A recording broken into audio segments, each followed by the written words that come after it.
लेकिन पिछले 20 वर्ष का जो काल है वो अच्छा नहीं है। 14 में सरकार आई, हम सभी बहुत उत्साहित हुए। रिजर्वेशन पर बात, रिजर्वेशन के नाम पर क्रेडिट लेने की होड़ होने लगी। मैं आपको बताना चाहता हूं कि आपका रिजर्वेशन 100% खत्म कर दिया गया। लेकिन आप इस डिबेट को कहीं नहीं सुने होंगे कि आपके रिजर्वेशन को नष्ट कर दिया गया।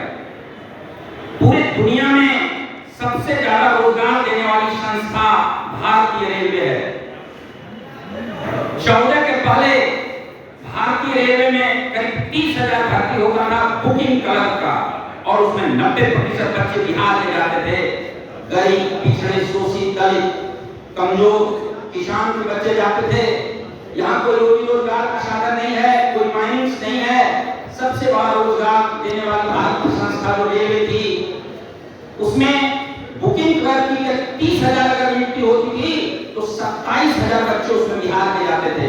14 के बाद उस भर्ती को समाप्त कर दिया गया और एजेंसी के थ्रू नियुक्ति होने लगा।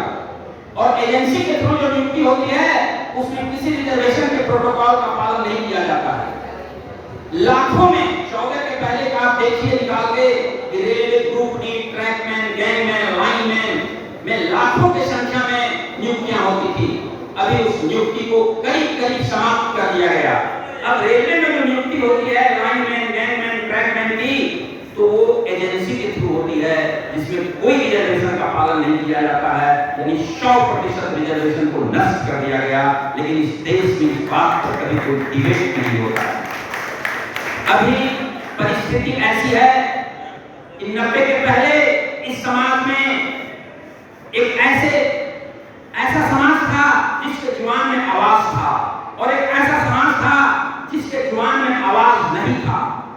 90 में जब लालू यादव जी मुख्यमंत्री बने तो उन्होंने जिनके जुबान में आवाज नहीं थी उन्हें भी आवाज दिया। लेकिन 2005 में जब ये सरकार बनी तो जिसको नया आवाज मिला था, नया जुबान मिला था, और जिनको पहले से आवाज था, दोनों को जूते से रगड़ दिया गया, मसल दिया गया। जब भारत को अंग्रेजों ने गुलाम बनाया तो उन्होंने कहा कि भारतीयों को लंबे समय तक तुम गुलाम बना के तभी रख सकते हो जब इसके हौसले को तोड़ दो, इसको मसल दो, इसको रगड़ दो, इसके स्वाभिमान को तोड़ दो, इसको नीचा दिखाओ। तो अभी वर्तमान सरकार के पदाधिकारी उस अंग्रेजों से ज्यादा अत्याचार करते हैं। आप चले जाइए किसी कार्यालय में, आप किसी जिले के डीएम को फोन लगाइए, एसपी को फोन लगाइए, आपको गुलाम इंडियन समझता है। और एक खास समाज के लोग उसको उछल के वोट कर रहे हैं।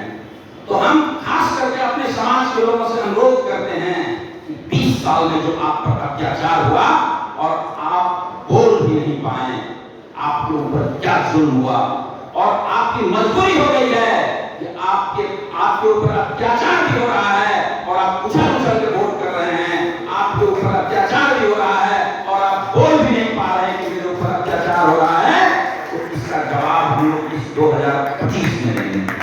आप सबों के प्रति हम अपने हृदय के गहराई से आभार प्रकट करते हैं कि आप लोग आए, अपना समय दिए।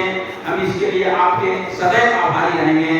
और इन्हीं शब्दों के साथ हम मंच पर जितने भी हमारे अभिभावक बैठे हुए हैं उनके प्रति एक बार आभार प्रकट करते हुए अपनी वाणी को विराम देते हैं। जय हिंद, जय भारत, जय राष्ट्रीय जनता दल। प्रण लेते हैं वर्तमान सरकार को हम लोग 25 में उखाड़ के फेंक देंगे।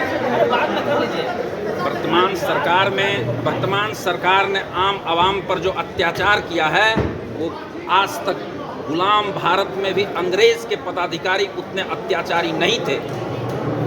वर्तमान सरकार के पदाधिकारी बेलगाम हैं, भ्रष्टाचार चरम पर है, शिक्षा व्यवस्था ध्वस्त हो चुका है। अंग्रेज कहते थे कि अगर किसी भी समाज की शिक्षा व्यवस्था को नष्ट कर दिया जाए तो वहाँ की सारी व्यवस्थाएं स्वतः नष्ट हो जाएगी। वर्तमान सरकार ने शिक्षा व्यवस्था को नष्ट कर दिया, आम आदमी के बोलने के शक्ति को छीन कर लिया। आज समाज में साहस नहीं है कि उचित बात बोल सके। बगल में मेरी बहन बीमा भारती बैठी हुई हैं। इन्होंने बिहार के सबसे बड़े अहंकार को चुनौती दिया, जिस अहंकार के सामने बड़े बड़े सुरमा घुटने टेक देते हैं, उस अहंकार को इन्होंने चुनौती दिया।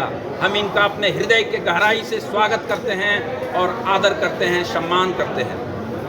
चौहान जी, बहुत सारी पार्टियां हैं, आरजेडी को आपने चुना।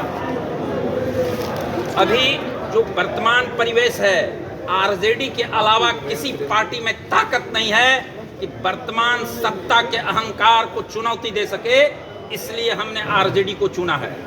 आपसे चाहते हैं कहीं न कहीं अमरपुर विधानसभा के लोगों को लेकर के क्या मैसेज दे गया सदस्यता गठन जो आरजेडी में किया? अपन अमरपुर विधानसभा सहित पूरे बांका जिले उत्तर पूर्व बिहार के लोगों से हम यही अपील करना चाहते हैं आपके माध्यम से कि इस बार 2025 में नीतीश कुमार को फिनिश कर देना है और तेजस्वी यादव को ताजपोशी करना है पूरे आम आवाम समाज को मिलकर।